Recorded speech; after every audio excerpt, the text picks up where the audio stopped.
을 맞은 이선정 씨, 과연 무슨 속사정이 있었던 걸까요? 가수 정수라 씨가 남편과 결혼 7년 만에 이혼 소송 절차를 밟고 있다고 합니다.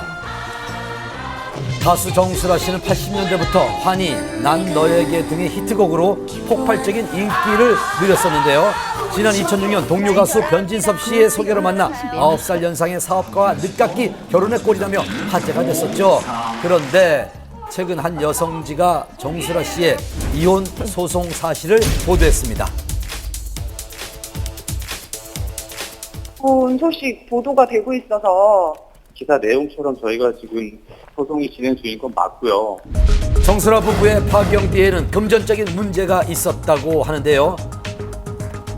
건설업체 대표인 정수라 씨 남편의 사업에 문제가 생겼다는 겁니다. 이 때문에 부부가 신혼살림을 차렸던 서울의 방배동 아파트는 압류 조치되어 경매로 넘어갔고요. 결혼 전 정수라 씨가 살던 아파트까지 경매로 넘어가 이미 매각된 상태라고 합니다. 얘기가 제일 지금 많이 나오긴 하던데. 그런 문제 때문에 지금 소송 중이신 건 맞아요? 기사에는 금전적인 것이다 이렇게 나가고 있는데 그거가 다가 아니거든요. 나중에 입장 정리가 되면 저희가 그때 다시 자세하게 말씀을 드리도록 할게요. 이혼 문제가 해결될 때까지 섣부른 추측을 자제해달라는 입장이었습니다. 추가적인 소식이 들어오면 알려드리겠습니다.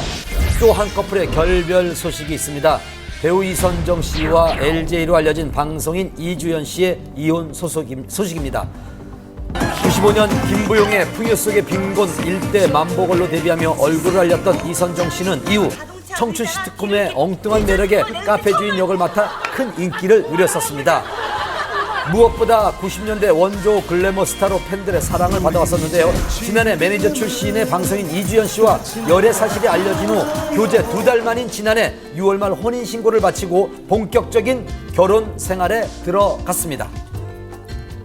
연애가 아니라요. 처음 만난 것부터 포함해서 45일 걸렸어요. 나는 기간 중요하지 않고 혼인신고하자. 결국 이걸 사인하는데 갑자기 눈물이 막 나는 거예요. 이틀 동안은 진짜 굉장히 많이 울었어요. 초고속으로 결혼에 꼴이 나며 행복한 결혼 생활을 이어가는 듯했던 이 부부의 결별 이유는 무엇이었을까요? 워낙 두 사람이 교제 기간이 짧았고 급하게 결혼한 감이 없지 않아 있었던 것 같습니다. 두 사람이 맞춰가는 도중에 서로 맞지 않는 부분을 인지하게 됐고 작년 10월에 이혼한 것으로 전해졌습니다. 이혼설 보도 이후 새삼 이 부부가 방송에서 보여주었던 모습도 화제가 되고 있는데요. 좀 약간 성격이 차이가 있는 것 같아요. 에이, 뭘 성격 차이야. 정신병 없다니까, 너. 일단 가봐. 아우 말 진짜 많아. 이주연 씨는 지난 7월 SNS를 통해 이혼을 암시하는 의미심장한 글을 게시하기도 했습니다. 현재 두 사람 모두 일체 외부와의 연락을 끊은 상태입니다. 전원이 꺼져 있어 음성사서음으로 연결되며 이혼 사실이 알려지면서 이혼 후에도 두 사람이 방송에 부부로 출연한 것이 아니냐는 의문도 제기되고 있습니다. 이혼했다는 얘기도 나오고 있는데요. 만약 그렇다면 올해 초에 여러 예능 프로그램에 출연하면서 다정한 모습을 보였던 것이 더욱더 놀라움을 주고 있습니다. 당시 제작진 같은 경우에는 두 사람이 전혀 이혼한 줄 몰랐다 또는 이혼하지 않았던 것 같다라고 얘기하고 있습니다. 아직까지는 의문에 쌓여있는 두 사람의 결별, 하루빨리 아픔을 딛고 다시 만나기를 바랍니다. 정말 급하게 법정에서 왔습니다. 생방송 불과 몇 시간 전 결국 성폭행을 당했다는 증인이 법정에 출두하지 않은 채 고영욱 씨의 공판이 사실상 마무리됐습니다. 최후 변론 생생히 담아왔습니다. 징역 5년, 신상정보 공개 고지 7년, 전자발찌 부착 10년형을 받은 고영욱.